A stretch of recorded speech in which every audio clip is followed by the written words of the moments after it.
दिनांक 22/6/2026 रोजी घाटनांदूर येथील अल्पवयीन मुलीवर लैंगिक अत्याचार झालेल्या मुलीची व तिच्या कुटुंबाची बहुजन विकास मोर्चाचे संस्थापक अध्यक्ष बाबुराव पोटभरे यांनी सांत्वनपर भेट घेऊन मुलीस व तिच्या कुटुंबास आर्थिक मदत व धीर दिला। यावेळी त्यांच्यासोबत बहुजन विकास मोर्चाचे बीड जिल्हा कार्याध्यक्ष विनोद शिंदे हे उपस्थित होते। त्यानंतर बाबुराव पोटभरे यांनी पत्रकारांशी संवाद साधला। मी मदत करतो बालाजीकडे सूरजकडे मी मदत करतो आता दवाखान्याला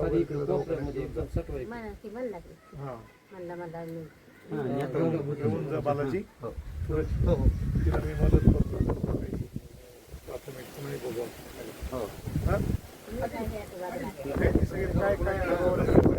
कोणाच्या दबावाला वगैरे पडू नका, काही नका, आम्ही आहे तुमच्या पाठीशी खंबीरपणा नाही। काळजी करू नका। काळजी नाही आता किती एवढं बरं पडलं नाही काय बेटा तू काळजी करू नको। एवढं लेकरू पडलंय की घरात कसं करावं काय नाही, आता आम्ही आहे तुमच्या पाठीशी खंबीरपणा नाही। नाही झाला आता एखाद्याला कचरा तरी झाला त्याच्या नाही, आता त्याला शिक्षा झाली पाहिजे, त्या हरामखोरला शिक्षा झाली पाहिजे। इज्जतीचा किती अहो ते हरामखोरला शिक्षा झाली पाहिजे। वाटोळं किती त्या लेकराचं वाटोळं काही नाही होणार, आम्ही आहे तिच्या पाठीशी। आता त्याला तर आम्ही आपण कुणी काय करू शकत नाही, आता लढावं लागेल आपल्याला, त्याच्या विरोधात लढावं आहे। तर साहेब आपण घाटनांदूरला येण्यामागचे नेमका उद्देश काय? घाटनांदूरमध्ये नुकताच एका मातंग समाजाच्या 15-16 वर्षाच्या अल्पवयीन मुलीवरती अत्याचार झाला, एका नराधामाकडून अत्याचार झाला, बलात्कार झाला। आणि ही बातमी कळल्यानंतर आमच्या घाटनांदूरच्या कार्यकर्त्यांनी, घाटनांदूरच्या बहुजन समाजातल्या सगळ्याच कार्यकर्त्यांनी घाटनांदूर शहर बंद केलं। घाटनांदूर शहरामध्ये एकदम तीव्र भावना समाजाच्या उफाळून आल्या होत्या आणि त्याचं प्रतीक म्हणून लोकांनी बंद केलं। मी आज या पीडित कुटुंबाची भेट घेतलेली आहे। या पीडित कुटुंबाला मातंग समाजाच्या मुलीची भेट घेतलेली आहे, त्याच्या कुटुंबाची भेट घेतलेली आहे। मला जे अत्यंत विदारक चित्र दिसलं, मुलगी प्रचंड घाबरलेली आहे, तिच्या पोटामध्ये दुखतंय, आणखी पोलीस तिला विचारपूस सुद्धा कोणी करत नाही। इथं आल्यानंतर तिने मला सांगितलं की माझ्या पोटामध्ये दुखतंय। लगेच आम्ही आमचे जिल्ह्याचे कार्याध्यक्ष विनोद भाऊ शिंदे यांना सूचना केल्या आणि इथं असणारे स्थानिकचे जे नेते आहेत, कार्यकर्ते आहेत, ॲक्टिव्ह कार्यकर्ते आहेत, सूरज आणि बालाजी, या दोघांनाही सांगितलं की त्या मुलीला तात्काळ आता दवाखान्यामध्ये आपल्या शासकीय रुग्णालयामध्ये हलवा आणि तात्काळ त्यांची व्यवस्था करा।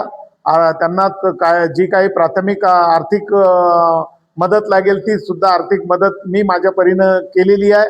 त्या फाशीची शिक्षा झाली पाहिजे अशी आमची मागणी आहे। आणि या मागणीसाठी जर फाशीच्या शिक्षेसाठी सरकारने ज्या पद्धतीने पावलं नाही उचलली तर बहुजन विकास मोर्चाच्या वतीनं आम्ही अंबाजोगाईच नव्हे तर संपूर्ण जिल्ह्यामध्ये आंदोलन करणार आहोत। आणि आम्ही आंदोलनाचा इशारा देऊ इच्छितो की या आरोपीला कठोरातली कठोर कारवाई झाली पाहिजे। पोलिसांनी त्यांना पाठीशी घालता कामा नये, कसल्याही परिस्थितीमध्ये पोलिसांनी त्यांना पाठीशी घालता कामा नये ही आमची भूमिका आहे। आणि जे कोणी पोलीस पाठीशी घालतील त्यांना सुद्धा तात्काळ निलंबित करण्यात यावं अशी आमची मागणी आहे। कार्यकर्त्यावर खोटे गुन्हे दाखल केले जाते, तुम्ही बहुजनांचे नेते म्हणून घाटनांदूरच्या कार्यकर्त्याचं रक्षण कसं करणार? नाही, आम्ही रक्षणासाठी तत्पर आहोत। महाराष्ट्रामध्ये कुणावरही अत्याचार हो, बहुजन समाजातल्या कुठल्याही घटकावरती, वर्गावरती, जातीवरती अन्याय हो, त्या जातीवरती अन्याय अत्याचाराच्या विरोधामध्ये आम्ही खंबीरपणाने गेली 30 वर्ष लढतोय, 35 वर्ष लढतोय, यापुढे आम्ही लढत राहू। आणि इथल्या जो कार्यकर्त्यांना जो कुठल्या जातीचा आम्हाला काही घेणं देणं नाही, पण त्या आरोपीला फाशीची शिक्षा झाली पाहिजे किंवा त्या आरोपीचं लिंग छाटलं पाहिजे अशी आमची भूमिका आहे। आणि म्हणून त्या आरोपीच्या विरोधामध्ये आम्ही खंबीरपणे या कुटुंबाच्या पाठीशी आहोतच आहोत, पण लढणाऱ्या कार्यकर्त्यांच्याही पाठीशी उभं राहणार आहोत।